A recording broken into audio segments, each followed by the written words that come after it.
It is a terrible thing, though perhaps an inevitable one, to watch a man, President Trump, who deals only in the currency of the self, attempt to barter with the Pope, who deals in the currency of the soul.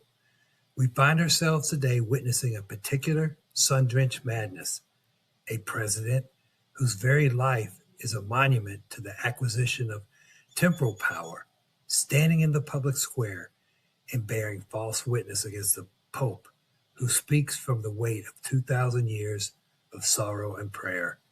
To understand why the Pope is correct and why the president finds it necessary to lie, one must look beneath the surface of the words and into the terrifying depth of what those words imply about our responsibility to each other.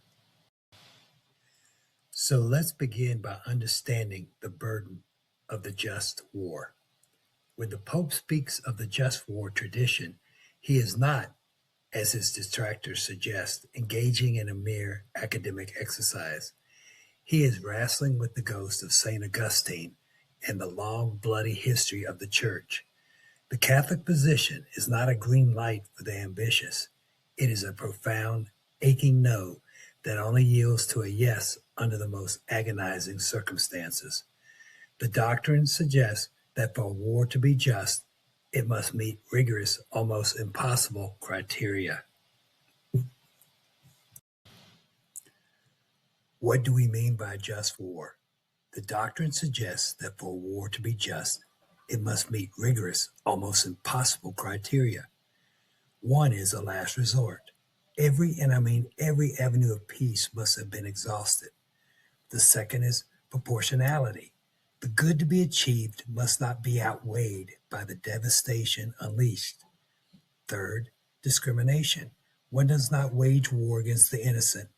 The blood of the child is never an acceptable cause for the pride of the state. The Pope is correct because he recognizes that modern warfare has outpaced our morality. In an age of total destruction, the just war becomes a vanishing point on the horizon. He is preaching a gospel of restraint, which is the only gospel that can save a civilization from its own reflection. The necessity of President Trump's lies. Now we must ask why the president lies. He does not lie because he is ignorant of the Pope's position. He lies because the Pope's position is a threat to the very foundation of his identity.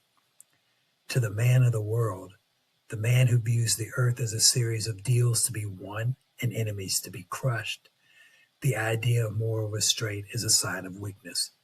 When the president distorts the Pope's words, claiming the pontiff is naive or betraying some nationalistic fire, he is doing something far more sinister than just misspeaking. He is attempting to hijack the divine to serve the secular. The American dream has separate waiting rooms, and the God of the American state is often just a mirror for the American ego. The president lies because if the Pope is right, if we are indeed responsible for the lives of those we call enemies, then the president's entire worldview crumbles. He must turn the Pope into a caricature so that he does not have to face the Pope as a prophet.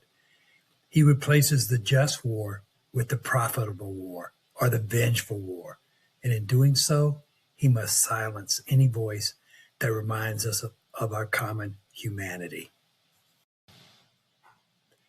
We live in a country that is terrified of its own interior life.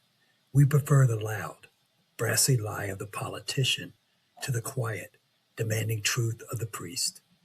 The Pope is correct because he insists that we are our brother's keeper, even when that brother lives across a border we wish to close. The president lies because he knows that if we ever truly believe the Pope, we would no longer be able to follow the president into the fire. In the end, it is not a conflict of policy, it is a conflict of vision. One man sees a world to be saved, the other sees a world to be owned.